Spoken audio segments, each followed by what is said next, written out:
तो अभी देखते हैं। तो हमने ये प्रूव कर दिया यहाँ पे, law of reflection is equal to angle of incidence equal to angle of reflection. तो अभी हम एक बार जस्ट इसको एनिमेशन में समझते हैं। देखो ये रिफ्लेक्शन हो रहा है, तो प्लेन वेवफ्रंट, अभी देखो प्लेन वेवफ्रंट में यहाँ पे स्टार्ट कर रहा हूं।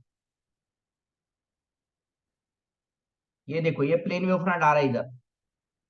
तो सबसे पहले प्लेन वेवफ्रंट का ये पॉइंट यहाँ पे टच करेगा। जैसे जैसे टच करते जाएंगे वैसे वैसे क्या हो रहा है, it will start emitting a secondary waves. देखो वेवफ्रंट्स आ रहे हैं, प्लेन वेवफ्रंट्स यहाँ पे टच किया। जैसे इसने टच किया, इसने सेकेंडरी वेवलेट स्टार्ट किया इमिट करना। अब यहाँ पे बहुत सारे वेवलेट्स, ये जितने भी पॉइंट्स यहाँ पे दिए हैं, ये हर एक पॉइंट पे वेवफ्रंट टच होते जाएगा और सेकेंडरी वेवलेट क्रिएट करते जाएगा।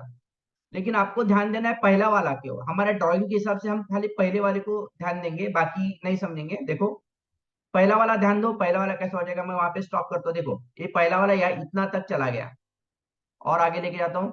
ओके, ये पहला वाला यहां से लेके यहां तक चला गया। फिर हमने क्या लिखा, यहां से लेके यहां तक टेंजेंट निकाला। और ये जो हमारा सेकेंडरी वेव फ्रंट हो जाएगा, ये सॉरी रिफ्लेक्टेड वेव फ्रंट, देखो ये आ रहा है तुम्हारा प्लेन वेव फ्रंट, और यहाँ पे now they are in one phase. अभी जैसे यहाँ पे हो जाएगा तो यहाँ से प्लेन वेव फ्रंट अभी बाहर आएगा। देखो ये प्लेन वेव फ्रंट यहाँ पे बाहर आ रहा है। तो इस तरीके से हम इस ड्राइंग को समझेंगे। और हमें उसको, ये ह्यूजेंस ने इमेजिन किया था, और उसके ऊपर से उन्होंने जो डेरिवेशन, मैंने अभी जो डेरिवेशन किया था ये ह्यूजेंस ने किया था, और वहां पे angle of incidence is equal angle of reflection उन्होंने वहां पे प्रूव कर दिया। समझ में आया आपको? समझ में आया? यस। ओके। अभी हम जाते हैं, नेक्स्ट टॉपिक है हमारा, explain on the Huygens principle, law of refraction. What is law of refraction? ये वाला, mu is equal to sine i upon sine r. और what is mu? Mu is the ratio of speed of light in air divided speed of light in medium. आपको पता है, आपको पता है कि जो speed of light in air रहता है, मतलब C A, is always greater than C M. मतलब मीडियम में, कोई भी मीडियम में जब लाइट जाता है, मीडियम कौन सा, ग्लास हो गया, देन वाटर हो गया, ये ट्रांसपेरेंट मीडियम है। इसमें जब लाइट जाएगा तो उसका स्पीड हमेशा स्लो हो जाएगा। तो speed of light in air हमेशा ज्यादा रहता है मीडियम से। इसके लिए रेशियो जो हमेशा वन से, म्यू जो है it is always greater then one. Mu का वैल्यू कितना रहेगा, हमेशा वन से बड़ा ही रहेगा। तो ये जो मैं अभी यहाँ पे बताया, इसका यूज मैं डेरिवेशन ड्राइंग निकालते टाइम करने वाला हूँ कि speed of light in air हमेशा speed of light in medium से ज्यादा रहने वाला है।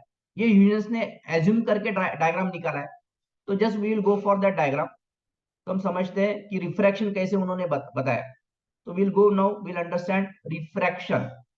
तो रिफ्रैक्शन अंडरस्टैंड करने के लिए हम फिर से एक रिफ्रैक्टिंग मीडियम लेते हैं, रिफ्रैक्टिंग मीडियम लेते हैं।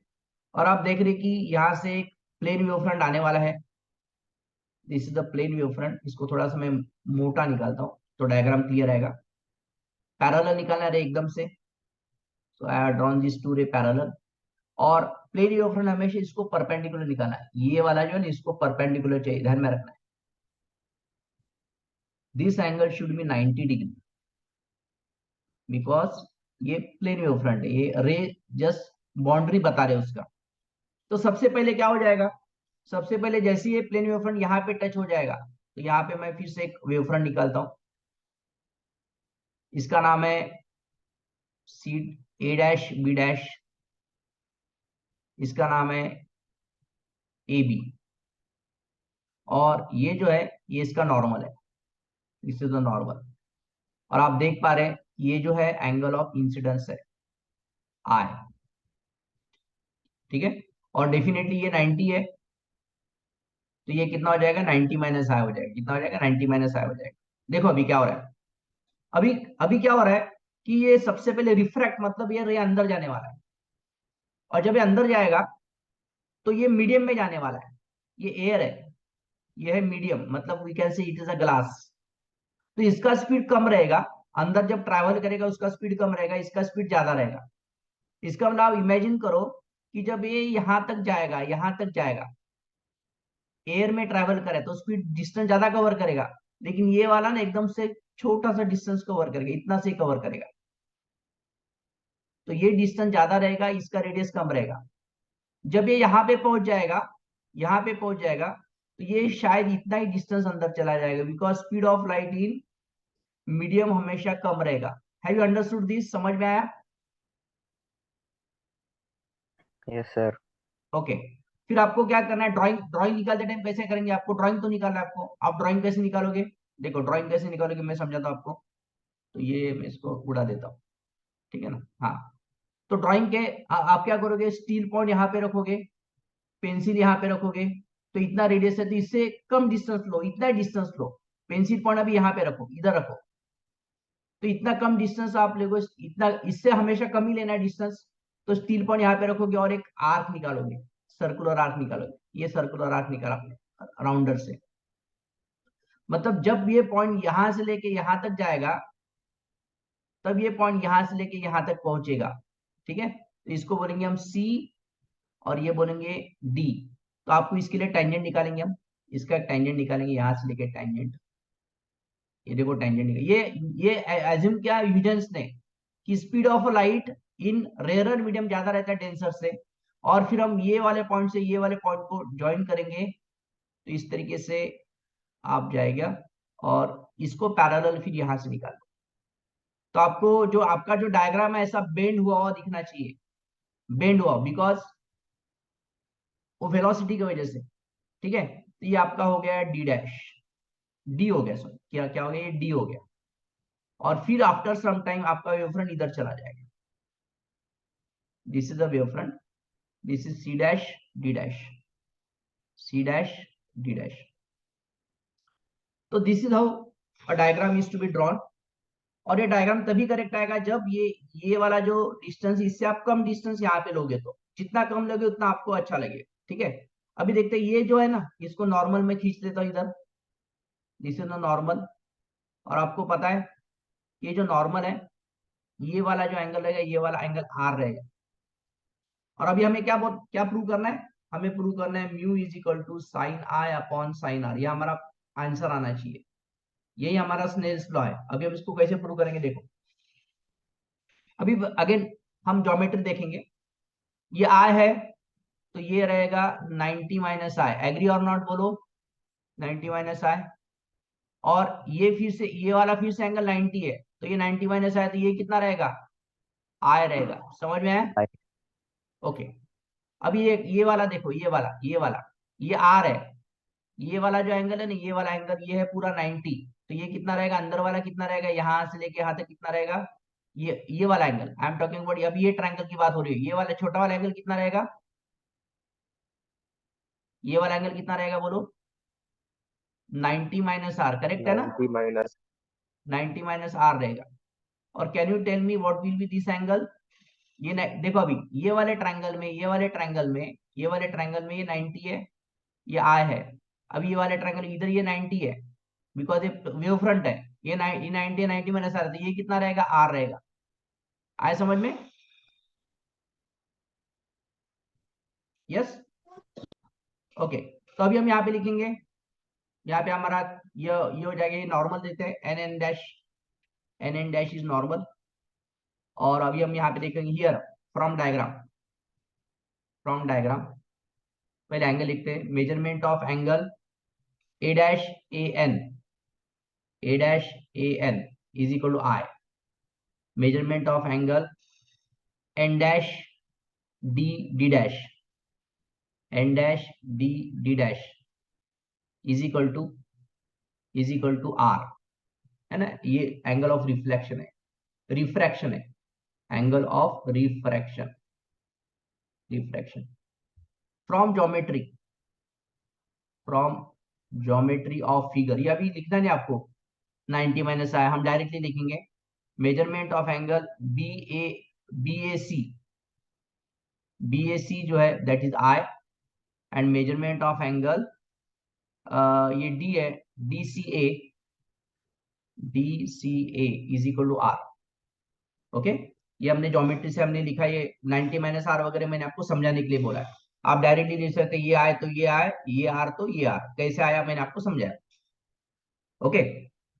अभी हम लिखेंगे ये वाला ट्रायंगल में, ये वाला ट्रायंगल में इन ट्राइंगल ABC,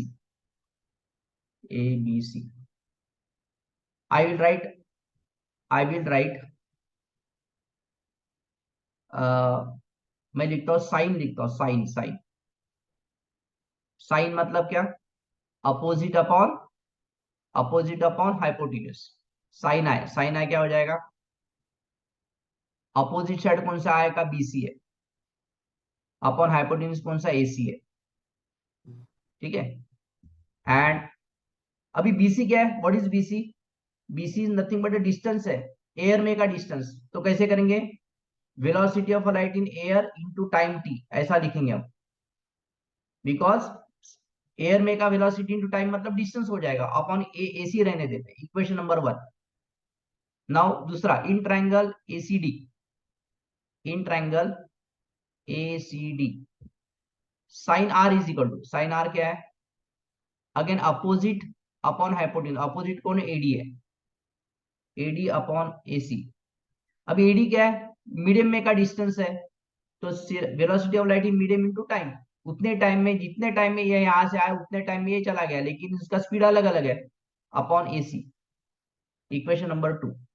तो अभी हम क्या करेंगे? 1/2 करते हैं। क्या करते हैं? 1/2।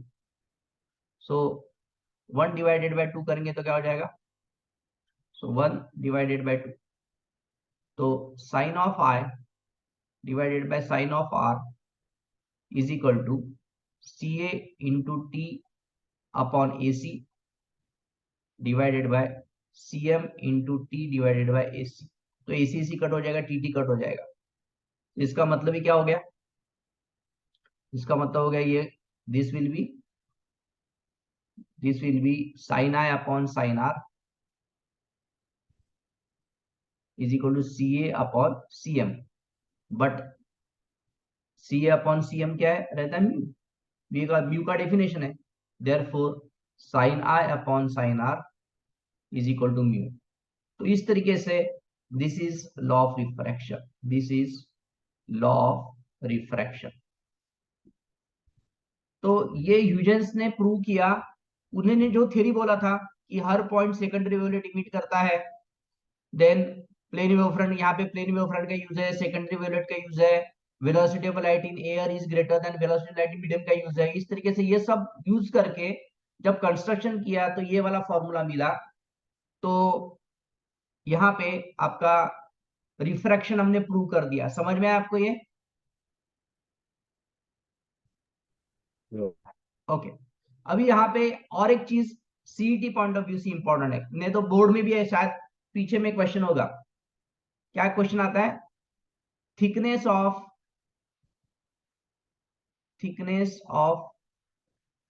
आप देख रहे थिकनेस मतलब देखो ये वाला थिकनेस है, एयर में थिकनेस कम है, इसमें थिकनेस ज्यादा है। तो thickness of wave front in air divided by thickness of wave front in medium. ये शायद आपको लास्ट एक्सरसाइज में क्वेश्चन भी होगा। मीडियम, ये देखो क्या है थिकनेस मतलब क्या है? यहाँ पे इसमें AB है, इसमें क्या है? DCD है। तो हम कैसे निकालेंगे? तो देखो यहाँ पे हम ये वाले ट्रायंगल में कॉसा लेंगे। कॉसा क्या हो जाएगा? Cos A is equal to adjacent upon hypotenuse, adjacent है AB upon AC, and cos R क्या हो रहा है? एडजेसेंट है कॉस आर में एडजेसेंट ये साइड, एडजेसेंट ये है CD अपॉन AC, तो इसका मतलब AB का वैल्यू क्या आएगा? इससे AB का वैल्यू क्या आएगा? इससे AB का वैल्यू आएगा AC cos I is equal to AB। यहाँ पे AC कॉस R, यहाँ पे CD का वैल्यू आएगा। यहाँ पे अगर हम डालते हैं, इसमें डालते हैं, तो हमें क्या मिलेगा? हमें क्या मिलेगा देखो, थिकनेस ऑफ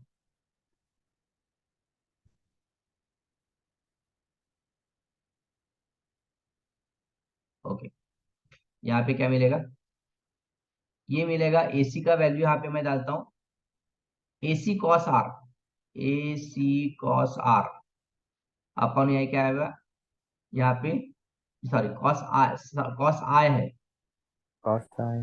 आय यहाँ पे आएगा AC cos R, AC AC cancel हो जाएगा, तो cos I upon cos R। हमें एंगल ऑफ इंसिडेंस पता रहेगा, एंगल ऑफ रिफ्लेक्शन पता हो गया। तो ये आपको एग्जाम में आता है, what is the thickness of wave front, तो क्या it is the ratio cos I, आपको जो भी एंगल दिया रहेगा I निकालना है, R निकालना है, उसका cos लेंगे, उसका रेशियो लेंगे, दैट इज द रेशियो। तो ये आपको ऑब्जेक्टिव में आ सकता है, तो यहाँ से एक क्वेश्चन आपको मिलता है, और ये प्रूफ हमने यहाँ पे किया। हैव यू अंडरस्टूड दिस, समझ में आपको ये? Yes sir. और कभी कभी आपको डायग्राम भी निकालने के लिए आएगा, ओनली डायग्राम। तो डायग्राम कैसे निकालना है मैंने आपको अभी बताया है, और उसका वीडियो भी बोला है, तो उस तरीके से आप डायग्राम निकाल सकते हैं। ये डिस्क्रिप्शन आपको, ये मैथमेटिकल पार्ट लिखेंगे, अभी डिस्क्रिप्शन क्या लिखेंगे इसके लिए, डिस्क्रिप्शन जाएंगे बुक में, रिफ्लेक्शन, लेटस कंसिडर, ये वाला लिखना है आपको।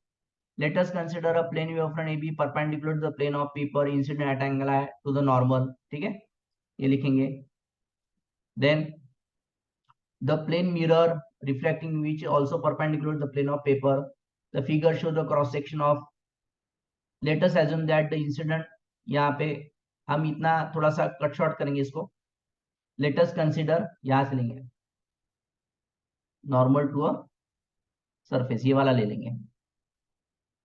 डिस्क्रिप्शन लिखना पड़ेगा हमें थोड़ा सा, अरे मैथमेटिकल तो नहीं चलेगा, इसको ले लेता हूं मैं डिस्क्रिप्शन में, दोनों के डिस्क्रिप्शन में सेम ही लिखना पड़ेगा आपको, यहाँ पे लिख दो।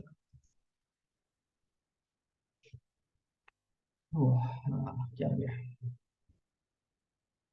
कॉपी, हम्म, अच्छा इधर जा रहा है क्या, बाप रे, बहुत बार मैं इधर ही सोच रहा हूँ, इसको कर देते डिलीट, इसको कर देते, ओके, ये डिस्क्रिप्शन हमारा, ठीक है। Let us consider a plane wave front AB perpendicular to the plane of paper incident at an angle I with the normal, with the normal, इसको लिखने का जरूरत नहीं, with the normal बस, ठीक है, ओके। आगे लिखते हैं, what is second point, second point हम लिखेंगे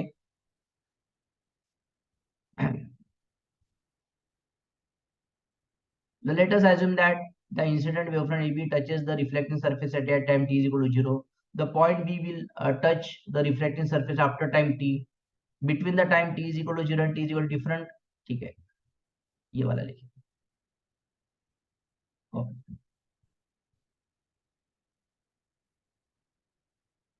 ठीक है, ये है। आगे जाते हैं, now for reflection the hemisphere to be considered are on the same side of the mirror, the wavelets emitted by the, ये भी नहीं लिखेंगे, the wavelets emitted by A will have a radius VT at time t and the radius of the wavelet emitted by C will be 0 at that time, C, okay, यहीं पे लिखेंगे, बस इतना point लिखेंगे, कॉपी ऐड कर देंगे इधर, ठीक है। आगे जाते हैं, उसके बाद में लिखेंगे the rate of the wavelet emitted by point A and C are gradually change from it, ठीक है, जाने दो। The envelope of these wavelets forms a reflected wavefront. This is shown in by EC. EC मतलब है tangents, which is a common tangent to the reflective origin from A and other secondary origin. ये भी add कर देंगे थोड़ा सा, एक यहाँ पे कुछ इसमें वर्ड है, The radius of the wavelet emitted by C at that time, the radii of wavelet emitted by A gradually decrease from it. ये वाला पूरा ध्यान दें, बस ठीक है। तो ये हमारा हो गया डिस्क्रिप्शन डायग्राम का। तो ये आपको क्या करना है, ये डिस्क्रिप्शन लिखना है, और बाद में ये वाला ये रिफ्लेक्शन का मैंने डाला, तो रिफ्लेक्शन का उसमें डालेंगे, और यही खाली पेस्ट, ये मैंने रिफ्लेक्शन का डाला एक्चुअली ना, ये वाला सभी रिफ्लेक्शन का है, ये रिफ्लेक्शन का मैं रिफ्लेक्शन में ले लेता हूँ, ये तो गड़बड़ हो जाएगा, फिर से आप बोलेंगे कि सर कॉपी, जाता हूँ मैं पीछे, ये रिफ्लेक्शन है,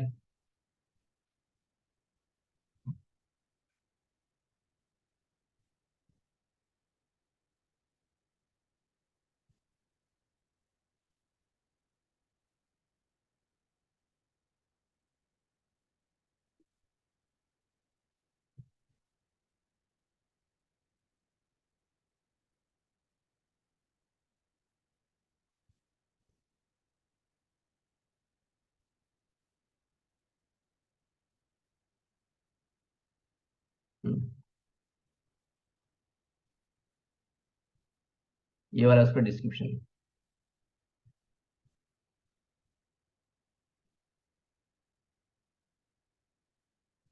दिस इज द डिस्क्रिप्शन और इसका प्रूफ। समझ में आया? तो ये आपका हो गया डिस्क्रिप्शन, जिसको भी मैं एक कर देता हूँ, एक स्क्रीनशॉट भेज देता हूँ। ये आप इसको लिख के लीजिए अच्छी तरीके से, डिस्क्रिप्शन मैंने डाल दिया सब। ठीक, अभी रिफ्रैक्शन का बता देता हूँ एक बार। रिफ्रैक्शन में क्या क्या लिखेंगे, रिफ्रैक्शन में, तो रिफ्रैक्शन में भी थोड़ा सा चेंज हो जाएगा। रिफ्रैक्शन में देखते हैं।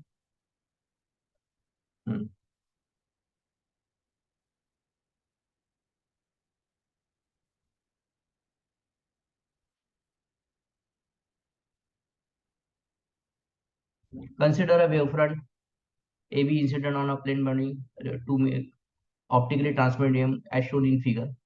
ठीक है, ये पहला पॉइंट।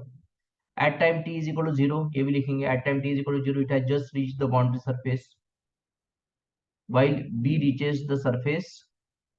ये वाला ले लेता हूँ।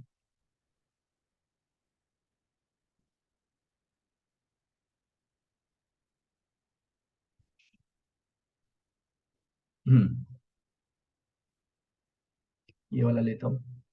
c at later time t, the let the speed of light in v1 is medium v is greater than v2। अब यहाँ पे थोड़ा सा लेबलिंग चेंज हो गया, यहाँ पे मैंने ca लिखा, cb लिखा, तो आप उतना description bc is equal to v1t, second element by a will reach will be v2t, the refracted wavefront will be envelope of this violet element, यहाँ तक।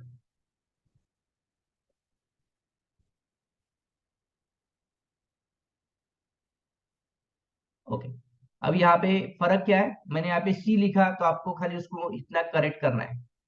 यहाँ पे मैंने एयर लिखा ना, यहाँ पे जो V1 लिखा, मीडियम में V1 है, इन मीडियम 1 एंड मीडियम 2 में उसने ये लिखा तो V2, तो यहाँ पे मैंने एयर लिया था यहाँ पे, तो आप you can write is CA। आप यहाँ पे CA लिख सकते हैं, CA। एंड दूसरे इसमें हमने लिखा था CM, मतलब आपका कोई कंफ्यूजन नहीं हो रहा है।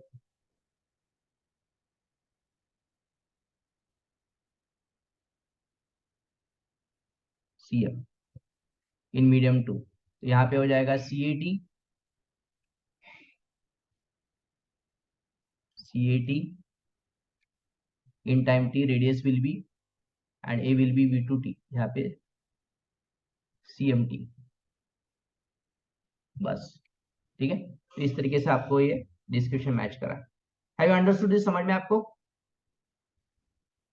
ये आपको नहीं लिखना है, ये पूछा तो ही करेंगे। Need not to write this, ये वाला जो है ना, need not to write, need not to write. ठीक है, अभी हम देखते हैं, इसको मैं ले लेता हूँ स्क्रीनशॉट एक।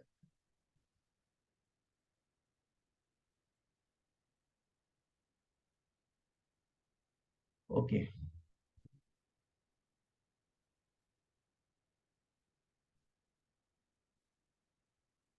ओके, तो हमारा हो गया Huygens principle, construction of spherical wavefront, plane wavefront, बाद में रिफ्लेक्शन रिफ्रैक्शन का थ्योरी एंड एक्सप्रेशंस, और इसका डायग्राम का वीडियो मैंने ऑलरेडी ऊपर बताया।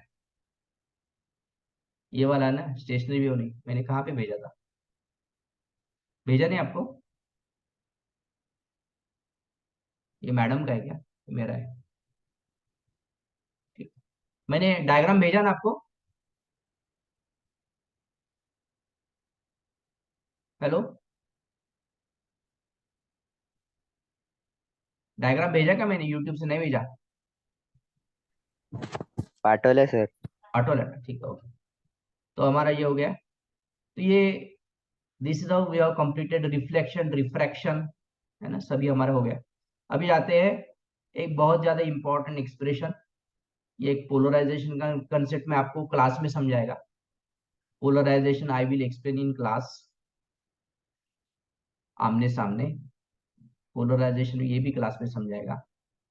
इंटरफेरेंस अभी हम स्टार्ट करते हैं। इंटरफेरेंस मतलब मिक्सिंग ऑफ टू वेव्स, जैसा हमने साउंड में देखा था, that is called as interference of two waves. दो वेव अगर आएंगे तो इसका इंटरफेरेंस क्या हो जाएगा, उसका एक एक्सप्रेशन है, और एक्सप्रेशन में आपको समझा। देखो यहाँ पे दो वेव बताए, दो वेव्स अगर ये दोनों वेव एक दूसरे को मिक्स हो रहे हैं तो यहाँ पे सेकेंडरी वेव्स बना है। अभी आप देखिए ये जो है ना, ये जो ये वाला लाइन है, ये वाला लाइन जो है डार्क वाला, अगर मैं यहाँ पे वेव निकालता हूँ इस तरीके से वेव आएगा ना, ऐसा व्यू जाता है। तो ये डार्क वाला मतलब ये ऊपर वाला पॉइंट है, और डॉटेड मतलब ये वाला पॉइंट है, मतलब ये क्रिस्ट है, ये ट्रफ है, ये दिस इज अ क्रिस्ट। ये क्या हो जाएगा यहाँ पे, this is a crest, this is a crest, और ये जो है ना ट्रफ, ट्रफ है, crest trough, crest trough, crest trough, crest trough, बराबर है। वैसे दूसरे वेव का भी है, crest trough, crest trough, crest trough, ऐसा है। अब यहाँ पे क्या हो रहा है, ये जो व्हाट इज दिस, ये लाल कलर और ब्लू कलर समझते क्या है। जो लाल कलर बने ना, लाल कलर, लाल कलर कैसे बने, एक का क्रिस्ट, एक का थिक लाइन, एक का डॉटेड लाइन मिक्सअप हुआ है। It is the point of intersection of thick line and dotted line, thick line dotted line, thick line dotted line, thick line dotted line, thick line dotted line, thick line dotted line, thick line dotted line, thick line. इसका मतलब क्या हो रहा है, इसका मतलब हो रहा है कि यहाँ पे एक वेव का क्रिस्ट आ रहा है और दूसरे वेव का ट्रफ आ रहा है, तो इसके लिए ये दोनों एक दूसरे को कैंसिल करेंगे और वहां पे डार्क पॉइंट क्रिएट हो जाएगा इंटर। जैसा अभी साउंड में हमें मैक्सिमम साउंड सुनाई देता था, मिनिमम साउंड सुनाई देता था, लाइट में हमें क्या दिखाई देगा, लाइट में हमें दिखाई देगा कि bright point and dark point दिखाई देगा। ये ब्राइट दिखेगा यहाँ पे ऐसा, जैसा भी ये दोनों अगर ऐसा मिक्स होगा, ये पॉइंट पे हमें डार्क बैंड दिखेगा। इधर देखते हैं, यहाँ पे thick line, dotted dotted, thick thick, dotted dotted, thick thick, मतलब जितने भी ब्लू पॉइंट है वहां पे दोनों, एक का क्रिस्ट दूसरे का भी क्रिस्ट आ रहा है। तो अगर दोनों का क्रिस्ट क्रिस्ट आ रहा है तो वहां पे एम्पलीट्यूड मैक्सिमम हो जाएगा, वहां पे कंस्ट्रक्टिव इंटरफेरेंस हो जाएगा, और वहां पे ब्राइट पॉइंट दिखेगा, मतलब ये सभी पॉइंट ब्राइट पॉइंट है, ये सभी पॉइंट डार्क पॉइंट है। ठीक है, तो ये लाइट गया और हम इसको स्क्रीन पे लेने वाले हैं, we are going to take it on a screen. तो जब भी हम ये स्क्रीन के पास जाएगा तो यहाँ पे आपको दिखेगा कि यहाँ पे ब्राइट पॉइंट दिखेगा, व्हाइट दिखेगा, we can say suppose white. और ये वाला जो पॉइंट है ना, ये वाला यहाँ से लेके ये वाला पूरा डार्क दिखेगा, इस तरीके से ब्लैक दिखेगा, फिर से ब्राइट दिखेगा, फिर से डार्क दिखेगा, ब्राइट डार्क, ब्राइट डार्क, ये ब्राइट डार्क, ब्राइट डार्क। तो ये जब यहाँ पे पहुंचेगी इस तरीके से आपको बैंड दिखाई देगा। तो ये जो आपको, ये वाला कुछ दिखाई नहीं देगा आपको, आपको खाली ये दिखाई देगा, बिकॉज ये तो हमने कंस्ट्रक्शन किया है। तो आपको जब दो लाइट को हमने मिक्सिंग मिक्सिंग करेंगे और दोनों का वेवफ्रंट आएगा यहाँ पे, तो you will see there is a bright and dark point, और इसी को हम बोलते हैं, that is called as interference. इसको बोलते हैं, जहां पे ब्राइट पॉइंट मिला मुझे दैट इज अ कंस्ट्रक्टिव, जहां पे डार्क पॉइंट मिला उसको डिस्ट्रक्टिव इंटरफेरेंस बोलेंगे। तो कंस्ट्रक्टिव इंटरफेरेंस में क्या होता है, कंस्ट्रक्टिव इंटरफेरेंस में that point will be bright, destructive interference में that point will be dark. समझ में आ रहा है आपको, ओके। और ये किया था यंग्स डबल स्लिट एक्सपेरिमेंट में, यंग्स डबल स्लिट एक्सपेरिमेंट है, ये दो स्लिट्स है, दो पॉइंट सोर्स है, पॉइंट सोर्स से लाइट आया और आपको इंटरफेरेंस क्रिएट हो गया। तो ये जब इंटरफेरेंस होता है, देखो यहाँ पे ये लाइट आया, यहाँ से इंटरफेरेंस, या इस तरीके से आपको बैंड दिखेगा, maxima minima, maxima minima, maxima, इसको बोलते हैं इंटरफेरेंस पैटर्न। ठीक है, तो इसमें आपको एक, इसमें एक डेरिवेशन आता है, ये जो डेरिवेशन यहाँ पे दिखाई दिया है वो मुझे अभी बताना है आपको। कितना टाइम हो गया, 7 मिनट बचे, होगा क्या नहीं पता नहीं, लेकिन हम तब तक फिर एक थ्योरेटिकल क्वेश्चन मैं आपको बताता हूँ, ये भी एग्जाम में हमेशा आता है, वेरी वेरी इंपॉर्टेंट। तो ये क्वेश्चन हम पहले समझते हैं क्या है, और फिर आप इसको देखो, construct conditions for opting well defined interference pattern, ये क्वेश्चन आपको एग्जाम में आएगा पक्का, है ना, थ्योरेटिकल क्वेश्चन है। देखो, यू द कंडीशंस, कंडीशंस है,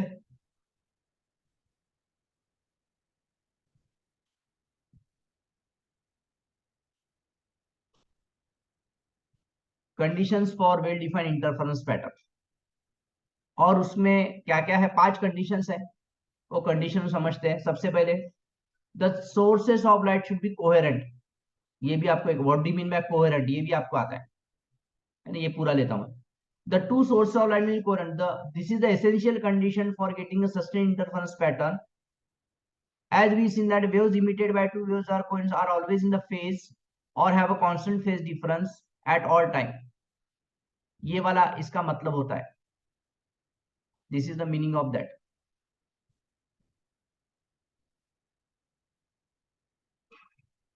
ना ये जो है ना, ये पहला कंडीशन है। क्या कंडीशन है पहला? Two sources of light must be coherent, first point, ये पहला पॉइंट है लाइट का। जस्ट मिनट,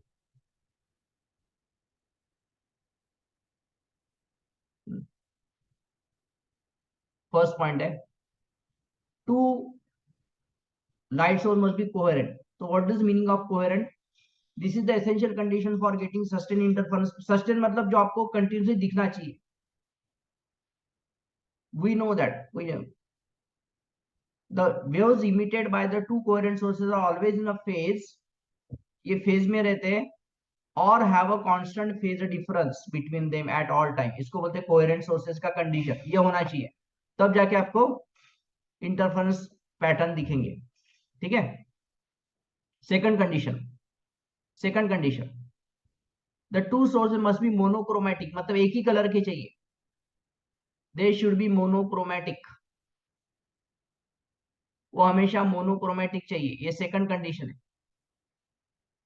सेकंड कंडीशन है दे शुड बी मोनोक्रोमेटिक, ये आपको एग्जाम में आएगा। मोनोक्रोमेटिक मतलब they should be of the same colour, either red, either blue, either एक ही कलर के चाहिए, they should be of same colour, ये second condition. What does it mean? इसका मतलब क्या होता है? Second monochromatic they should have a same wavelength, monochromatic मतलब क्या रहता है? सेम वेवलेंथ, ये चाहिए। ठीक है। थर्ड कंडीशन क्या है? थर्ड कंडीशन क्या है? To coherent must have equal amplitude, उनका एम्पलीट्यूड भी सेम चाहिए, उनका क्या चाहिए? एम्पलीट्यूड भी सेम चाहिए। तो हमें डार्क डार्क दिखेंगे और ब्राइट ज्यादा ब्राइट दिखेंगे। फ्रिंजेस जो है, तो ये उसमें चाहिए कि हमें क्या चाहिए? They should have a same, ये सभी आपको वेरी वेरी इंपॉर्टेंट क्वेश्चन है ये, ऐसे मेहनत नहीं कर रहा हूं मैं खाली पीली, तो बिकॉज ये आपको एग्जाम में हमेशा मिलेंगे। Third question, the two interval has the same amplitude only if the amplitudes are equal, the intensity of the dark fringes is zero, तो हमें दिखने में अच्छा दिखेगा, एक डार्क कंप्लीटली डार्क दिखेगा और ब्राइट ज्यादा ब्राइट दिखेगा, तो कॉन्ट्रास्ट अच्छा आएगा इसका, तो हम उसको देख पाएंगे। ठीक है, ये थर्ड कंडीशन। फोर्थ कंडीशन क्या है? The separation between the slits must be small as in comparison to the distance between the plane condition, very important। तो ये जो है, ये क्या है मैं वो भी बता देता हूं। ये फिफ्थ कंडीशन है, अगर मुझे इंटरफेरेंस पैटर्न देखना है लाइट का, बिकॉज एकदम डार्क रूम में करते हैं ये फेनोमेना में, इतना आसानी से नहीं दिखेगा, we have to see in the dark room. ये क्वेश्चन, ये पॉइंट नंबर आपका 4 है। The separation between the two fringe, मतलब कौन सा सेपरेशन की बात कर रहे हैं? यहाँ पे देखो डायग्राम में, ये वाले सेपरेशन की बात कर रहे हैं, यहाँ पे देखो ये वाला जो सेपरेशन है ना, दो दो पॉइंट सोर्सेस है, ये और ये जो स्मॉल डी, ये बहुत एक प्रैक्टिकल में ये 1 mm रहता है। 1 mm मतलब आपको समझना है 1 mm कितना छोटा रहता है, ये 1 mm रहता है और ये डिस्टेंस 1 मीटर रहता है, तो ये बहुत छोटा चाहिए इसके कंपैरिजन में, तब जाके आपको फ्रिंजेस करेक्ट दिखाई देंगे। So it should be in practical 1, ये एकदम छोटा चाहिए इसके कंपैरिजन में। लास्ट पॉइंट, 5 पॉइंट है हमारे पास, लास्ट पॉइंट जाते हैं, देखिए यहाँ पे हो गया third, fourth, fifth. The two slit should be narrow, उनका जो थिकनेस चाहिए ये एकदम से कम चाहिए, है ना, थिकनेस क्या के कम चाहिए, वो नैरो नैरो चाहिए। एंड ये भी ले लेंगे, they have the same state of polarization. हो गया, ये हो गया पॉइंट।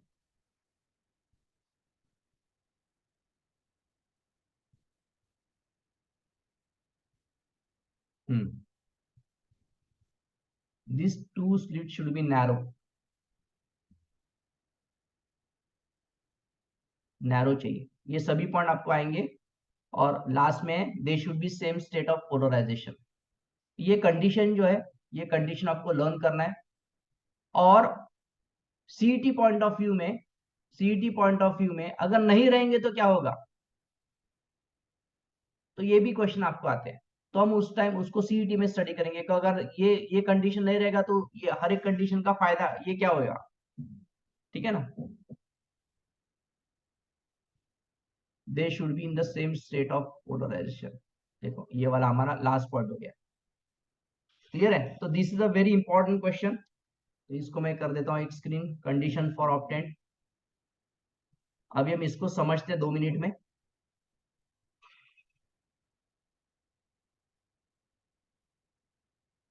ओके, ठीक है, अभी हम इसको समझते हैं, हमारे पास 1 मिनट ही बचा है, समझ समझ जाते 1 मिनट में क्या होगा, तो पता नहीं।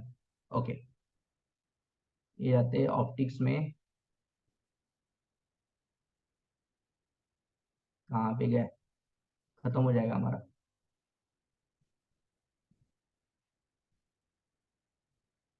ओके, तो आपको दिखाई देगा, हमारा शायद बंद हो जाएगा।